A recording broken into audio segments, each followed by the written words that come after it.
Nous lisons dans la parole de Dieu, dans la création, dans Genèse chapitre 1, que lorsque Dieu va créer le ciel, la mer, la terre et tout ce qui s'y trouve, lorsqu'il va créer notre monde, vous allez voir qu'il va compter le jour. Un jour débutera par le coucher du soleil. Il dira, ce fut un soir et un matin, ce fut le premier jour. Un soir et un matin, ce fut le deuxième jour. Ainsi de suite. Dieu compte les jours à partir du soir. Au coucher du soleil commence 100 jours.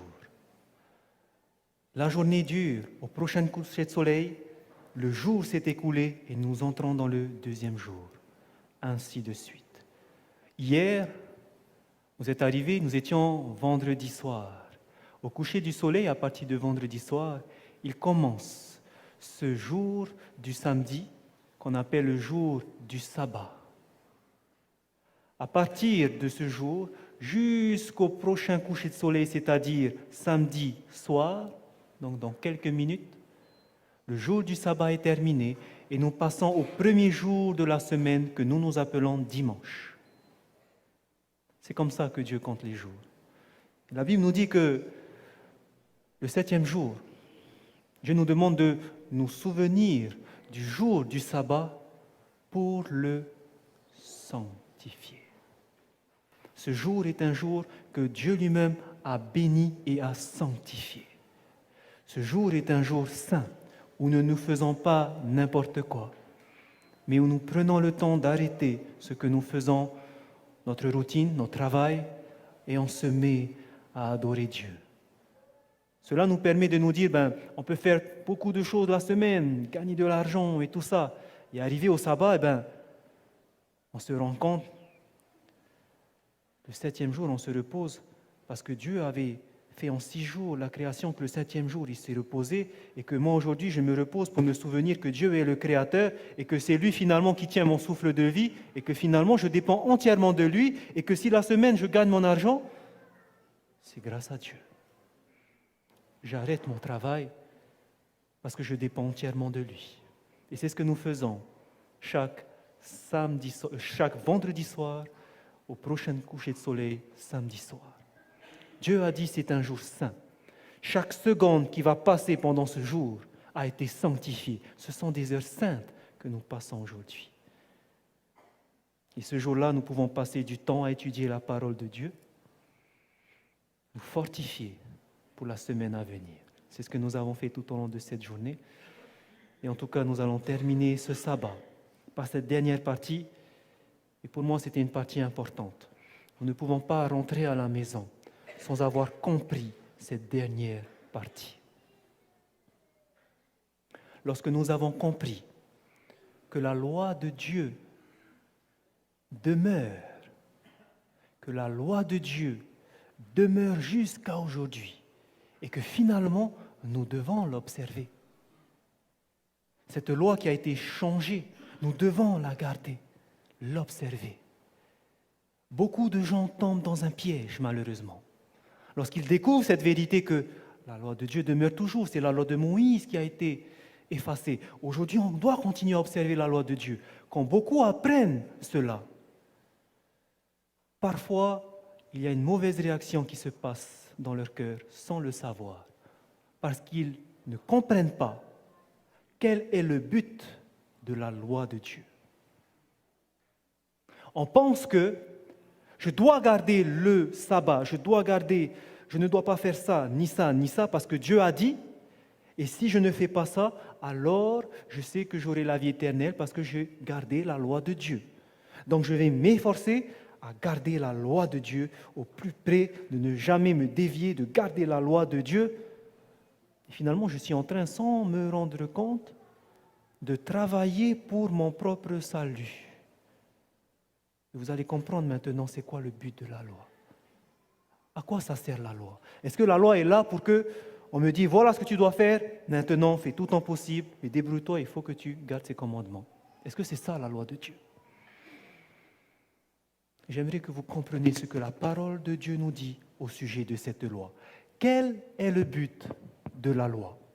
Lorsque vous prenez dans Romains chapitre 3, verset 20, l'apôtre Paul dira « Car nul, personne ne sera justifié devant lui par les œuvres de la loi. » En d'autres termes, personne ne sera déclaré juste. Nous sommes tous coupables, pécheurs. Mais personne ne sera déclaré juste en faisant les œuvres de la loi. Je peux garder le sabbat. Je peux ne pas commettre d'adultère ni de vol. Et cela ne va pas faire que je vais obtenir le salut. Non. Nul ne sera rendu juste devant Dieu par les œuvres de la loi. Pourquoi? Et là, vous allez voir le but de la loi. Parce que c'est par la loi que vient la connaissance du péché. La loi de Dieu, c'est lorsque je vois cette loi de Dieu qu'alors je comprends c'est quoi le péché. Qu'est-ce que ça veut dire ça? Je lis les 10 commandements. Tu ne commettras point d'adultère, tu ne tueras point. Et quand je lis ça, je dois voir c'est quoi le péché. Je vous explique lorsque vous allez voir le prochain verset dans 1 Jean chapitre 3 verset 4. Quiconque pêche transgresse la loi, et le péché est la transgression de la loi. Ça veut dire que si la loi me dit ça, et que j'ai transgressé la loi parce que je n'ai pas fait ça, alors j'ai péché. Ah, vous comprenez maintenant c'est quoi alors? Donc, je lis la loi, et la loi me dit que si tu transgresses, tu as péché. C'est ça le but de la loi. Elle me montre ce que je ne dois pas faire, et si je le fais, alors elle me dit, tu es un pécheur. Et là, il faut bien comprendre ce que nous avons lu tout à l'heure en disant que la loi, elle est spirituelle. Ça veut dire quoi la loi est spirituelle? Jésus va expliquer ce que la loi signifie. Parce qu'à son époque, beaucoup pensaient que si je n'ai pas tué, alors je suis juste devant la loi. Si je n'ai pas commis d'adultère, alors je suis juste devant la loi. Mais Jésus va dire, non, vous vous trompez. Parce que la loi, elle est spirituelle. Ce n'est pas comme vous le pensez. Et Jésus va décrire que signifie ne pas tuer, ne pas commettre d'adultère dans Matthieu chapitre 5, verset 21. Je n'ai pas mis ce verset, mais si vous voulez, nous pouvons le lire. Matthieu chapitre 5, verset 21.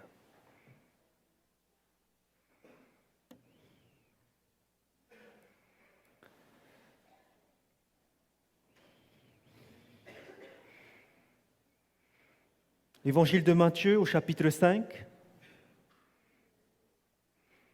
Et nous lisons le verset 21 et 22, où il est écrit « Vous avez entendu qu'il a été dit aux anciens, tu ne tueras point. » Où c'est écrit « tu ne tueras point » 10 commandements. « Celui qui tuera mérite d'être puni par les juges. Mais moi, Jésus dira, je vous dis, que quiconque se met en colère contre son frère mérite d'être puni par les juges. » Waouh! Que celui qui dira à son frère Raka, donc il dit une insulte, mérite d'être puni par le Sanhédrin, et que celui qui lui dira insensé mérite d'être puni par le feu de la géhenne. Oh là là là là! La Bible nous dit, tu ne commettras point de meurtre, tu ne tueras point. Et Jésus a dit, si tu as dit une grossièreté sur ton frère, tu es puni.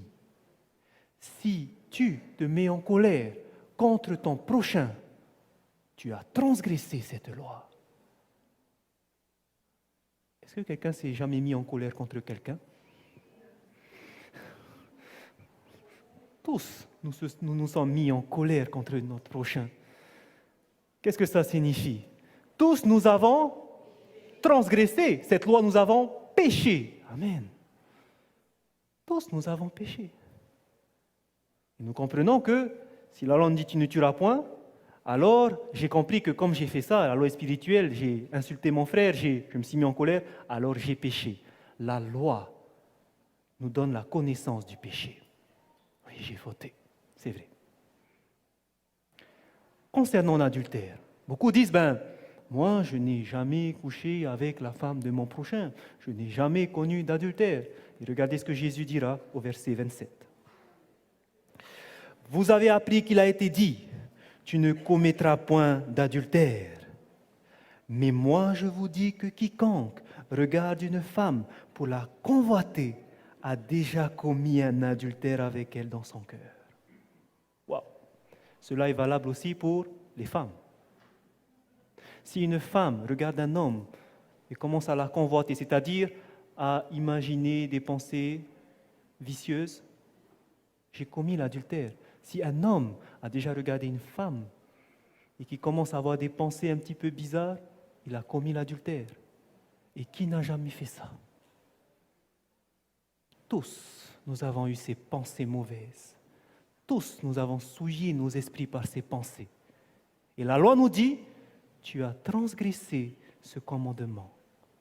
Tu as péché. De la loi nous vient la connaissance du péché. Donc nous apprenons quoi au travers de la loi? Que nous sommes pécheurs. Voici le but de la loi. Elle te montre, tu as péché. Tu as péché. C'est comme un miroir. Il vous montre comment vous êtes. Tu as péché. Et regardez ce qui se passe pour les pécheurs. Dans Romains chapitre 6, 23. Car le salaire du péché, c'est la mort. On ne parle pas ici de la mort quand vous tombez dans un sommeil. Parce que là, tout le monde meurt. Et s'il y avait une solution au péché, il n'y a pas de solution puisque tout le monde continue à mourir. On ne parle pas de cette mort du sommeil, mais on parle de cette mort éternelle. Le mot grec ici est thanatos, cette mort éternelle dont on parle dans Apocalypse chapitre 21, où on va voir les morts qui vont ressusciter, parce qu'ils étaient en train de dormir, ils ressuscitent, et après ils ont été jugés, ils vont être jetés dans la géhenne, ce feu qui ne s'éteint point, la seconde mort. C'est cette mort-là dont on parle. Et le salaire du péché, tous ceux qui ont transgressé la loi, quel est leur salaire? La mort, la seconde mort. Waouh! La loi vous a montré qui vous êtes? Est-ce que la loi vous a montré qui vous êtes? Certains diront non, j'ai rien. Vous avez tous déjà commis un meurtre. Chacun d'entre nous, nous étions mis en colère contre quelqu'un. Nous sommes tous pécheurs. Notre cœur est naturellement mauvais. C'est dans nos cœurs que viennent les crimes. Nous sommes tous pécheurs parce que nous avons ce cœur pécheur. Nous sommes nés avec ça. C'est pour ça que naturellement, lorsque nous venons dans ce monde et qu'on commence à comprendre et qu'on fait les mauvais choix, lorsqu'on commence à faire un mauvais choix, alors qu'on sait que ce n'est pas bien, une voix vous dit « fais pas ça, c'est pas bien ». Et tu le fais quand même. Tu es en train de transgresser la loi. C'est ça, vivre la vie d'un pécheur. Nous sommes tous pécheurs et le monde qui est né comme ça mérite la seconde mort. Nous méritons tous la seconde mort. Personne d'entre nous mérite d'avoir la vie éternelle. Personne, parce que nous sommes tous pécheurs. Alors comment on va faire? Et c'est ce que Paul a vu. Dans Romains chapitre 7, verset 25, il dira « Misérable que je suis, qui me délivrera du corps de cette mort ?» Dans ce chapitre, il veut essayer de faire le bien, mais il n'arrive pas, il fait toujours le mal. Comment il va faire? Je n'arrive pas à faire le bien. Et la Bible me dit que je mérite la mort éternelle. Comment je vais faire? Comment je vais faire? Et c'est là qu'on comprend mieux maintenant. C'est là qu'on comprend mieux maintenant que Dieu a la solution. Dieu a la solution pour tous vos cœurs qui sont méchants. Et cette solution, c'est Jésus, le Fils de Dieu, le Messie. La loi vous montre que vous êtes pécheur. Et lorsque vous reconnaissez que vous êtes pécheur, Dieu vous montre la solution, Jésus-Christ. Celui qui ne voit pas qu'il est pécheur et qui ne se rend pas compte, non, j'ai rien fait, finalement, il se dit, ben non, je ne mérite pas la seconde mort. Et finalement, il n'a pas besoin de Jésus qui peut donner lui seul la vie éternelle. C'est pour ça que c'est important de regarder dans ce miroir. Mais malheureusement, ce miroir, qu'est-ce qu'on a fait? La petite corne a mis de côté. Et donc finalement, on reste dans nos péchés. C'est pour ça que ce miroir est important. Il nous montre qui nous sommes réellement. Et lorsque vous avez vu qui vous êtes, la solution vous présente. Jésus-Christ. Jésus-Christ. C'est ce que Paul résumera dans Galates chapitre 3, verset 24. Ainsi, la loi de Dieu a été comme un pédagogue pour nous conduire à Christ, afin que nous fussions justifiés par la foi. Le mot pédagogue ici, en grec, c'est le mot pédagogos. Et là, il faut bien comprendre, c'est quoi un pédagogos? Ce n'est pas un enseignant, un pédagogue, comme on le comprend aujourd'hui. Le mot pédagogos était utilisé chez les Romains pour décrire un esclave. Un esclave qui avait le but de faire l'éducation des enfants romains. Et donc, lui, ce pédagogos, cet esclave, son but, c'était de faire que l'enfant fasse ses devoirs, de l'emmener chaque jour à l'école. Et il fallait le faire, sinon, un petit coup de bâton, et on continue. C'était ça, le but du pédagogos, c'est de diriger l'enfant dans son éducation, le ramener lorsque ça ne va pas. Et la Bible nous dit, la loi a été comme un pédagogos. La loi est quelqu'un qui nous ramène. Pour nous diriger à qui? Nous diriger à Christ. Vous avez compris maintenant? La loi vous montre qui vous êtes. Et maintenant que vous avez vu qui vous êtes, elle vous dirige vers la solution, Jésus-Christ. Pourquoi? Afin que nous fussions justifiés par la foi. Ça veut dire quoi ça? Afin que lorsque vous croyez en Jésus, que vous avez compris que ce sacrifice, c'est le sacrifice que Dieu a pourvu pour vous pardonner, et que celui qui accepte Jésus-Christ, Jésus vous couvre de sa justice. Vous êtes rendu juste. Dieu ne vous regarde plus comme un pécheur, mais vous êtes devenu juste.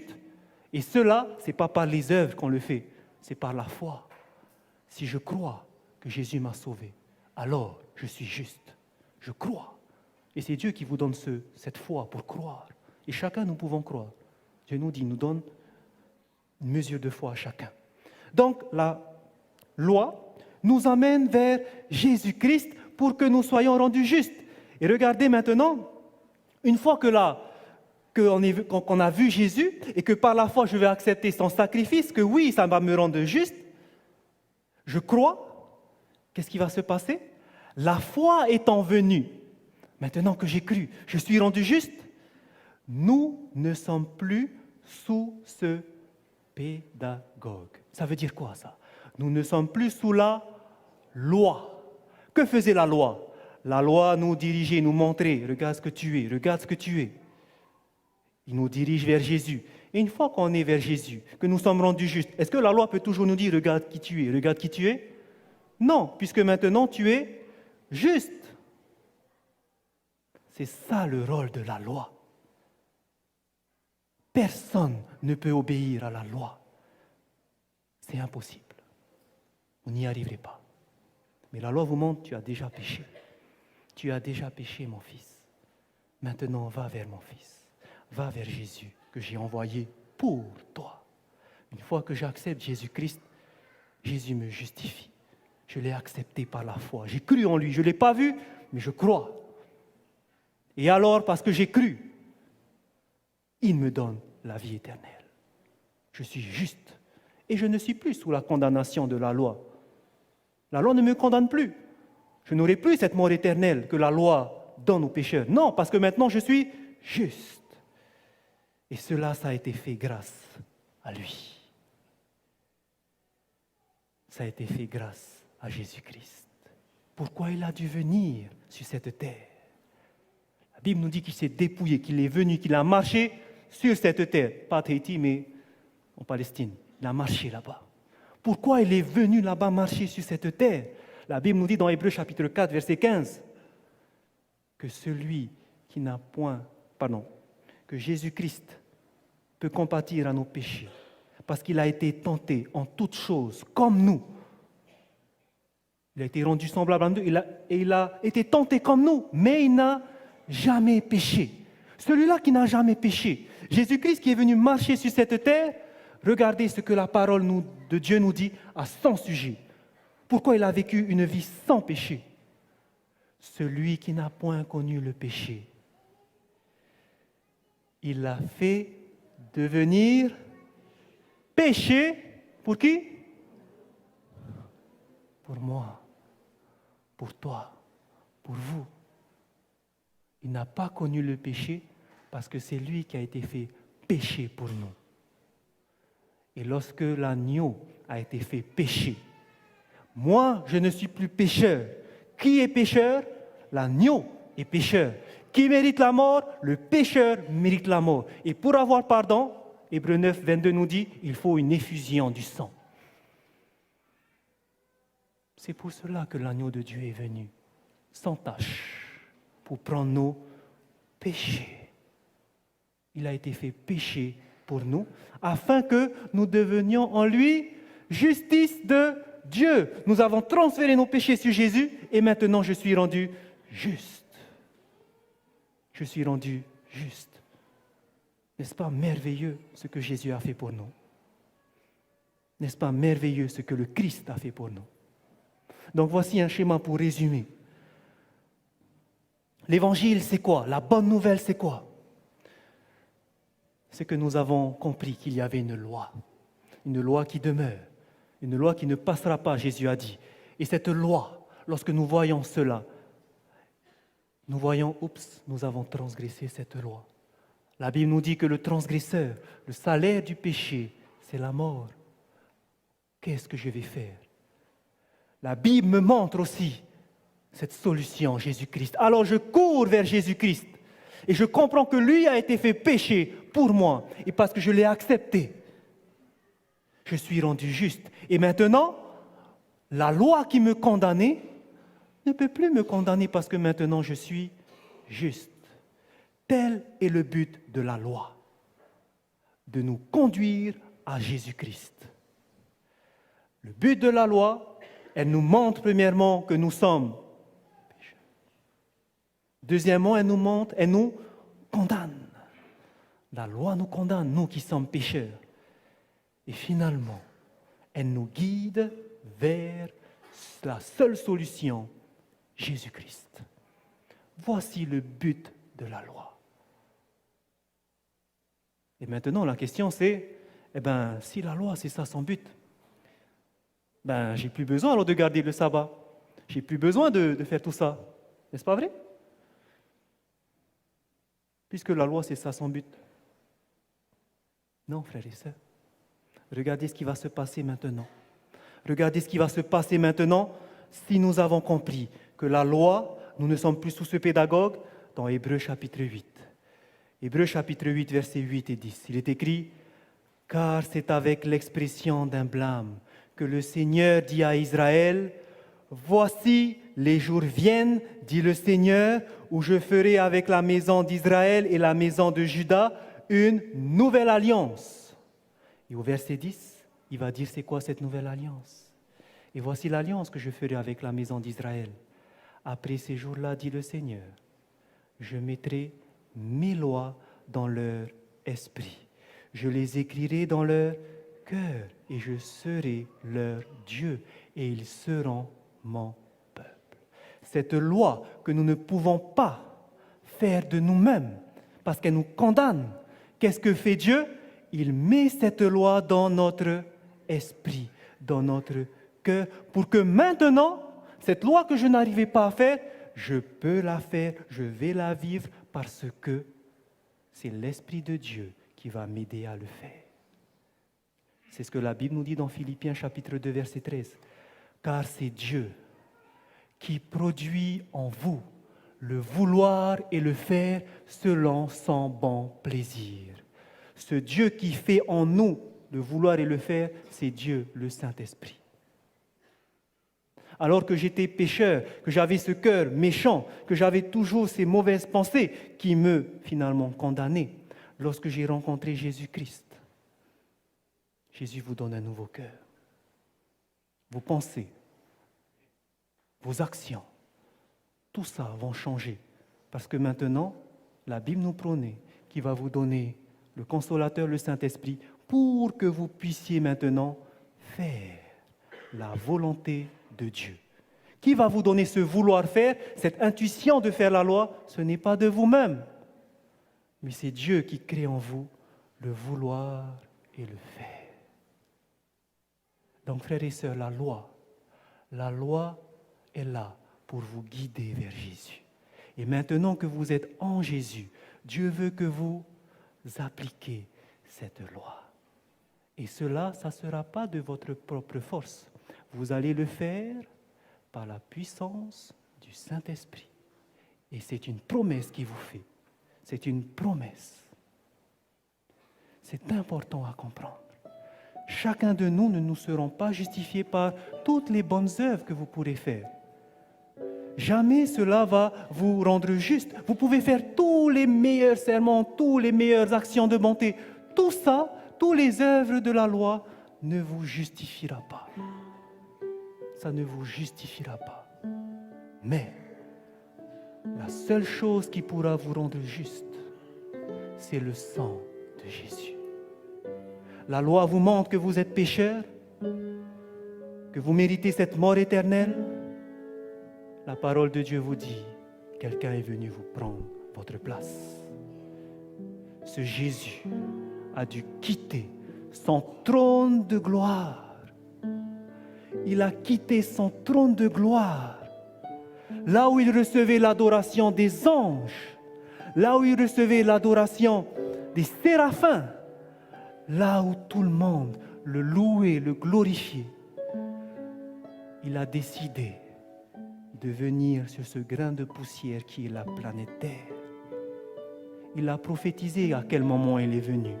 Et au moment venu, il est venu sur terre. Au moment voulu, il a été oint du Saint-Esprit. Au moment voulu, il est parti sur cette croix. Pourquoi? Pour qui? À cause de nous. De nous. Ce soir, alors que nous terminons, j'aimerais vous faire cet appel. À vous qui avez compris ce que les prophéties nous montrent. Vous avez compris que il y a ce royaume que chacun de nous, nous pouvons avoir accès. Mais la condition, la seule condition, c'est que vous puissiez courir et chercher cet agneau de Dieu. Lui seul peut vous justifier.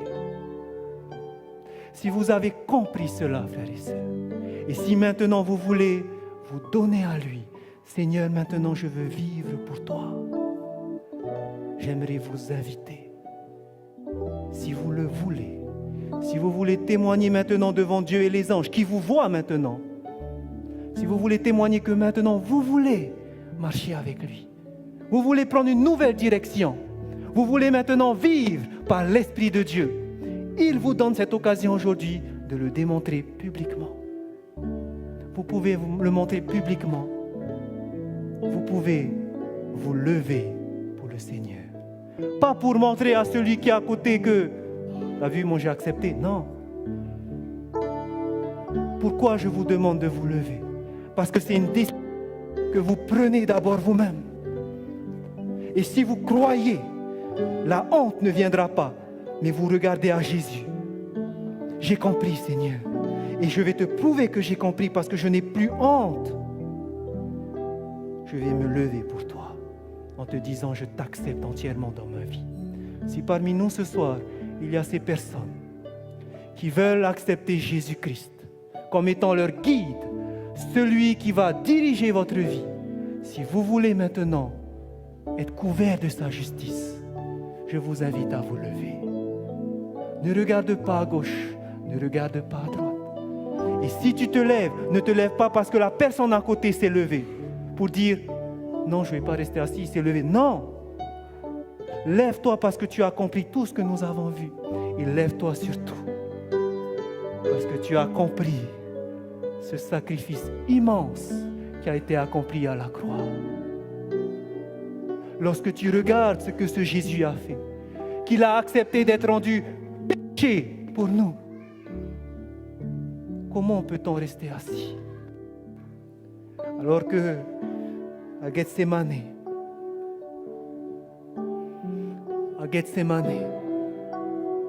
Jésus a hésité par 3 fois de terminer ce chemin de croix. 3 fois il a hésité en disant, Seigneur, mon Père, que cette coupe s'éloigne de moi. 3 fois il a hésité. Parce qu'il savait les conséquences de cet acte. Il savait que s'il allait prendre cette coupe, il allait devenir maintenant péché. Et qu'en étant péché, cet être qui a vécu sans péché depuis l'éternité, maintenant, il va être séparé de son Dieu. Son Père avec qui il était depuis l'éternité, d'un coup, il savait qu'il ne va plus le voir. Quelle douleur pour Jésus. Quelle douleur pour Jésus. Mais il n'a pas hésité, parce qu'il a dit, non pas ma volonté, mais ta volonté. L'ange est venu près de lui, le soutenir. Je vais t'aider. N'oublie pas, ton Père est là. Tu ne le vois plus, c'est vrai. Mais sache qu'il est là. L'ange l'a encouragé parce que Jésus était faible à ce moment-là. Il ne voyait plus son Père lorsqu'il a été fait pécher. Il avait besoin d'encouragement. Imaginez ce Père saint, ce Fils qui est devenu péché. La gloire du Père a dû se retirer en voyant ça. Il ne peut pas subsister devant le péché. Et Jésus qui ne voit pas, qui ne voit plus son Père, est triste jusqu'à la mort. Et par-dessus, il va voir son disciple venir, Judas, l'embrasser, le trahir. Quelle douleur pour Jésus. Et par-dessus, il va voir les personnes le maltraiter, les Juifs, le peuple juif, qui était le peuple que Dieu a mis à part. Ce peuple le rejeté, le condamné à mort. Quelle douleur il a dû avoir lorsqu'il a vu ses disciples l'abandonner. Quelle douleur il a dû avoir lorsqu'il a vu Pierre le rejeter.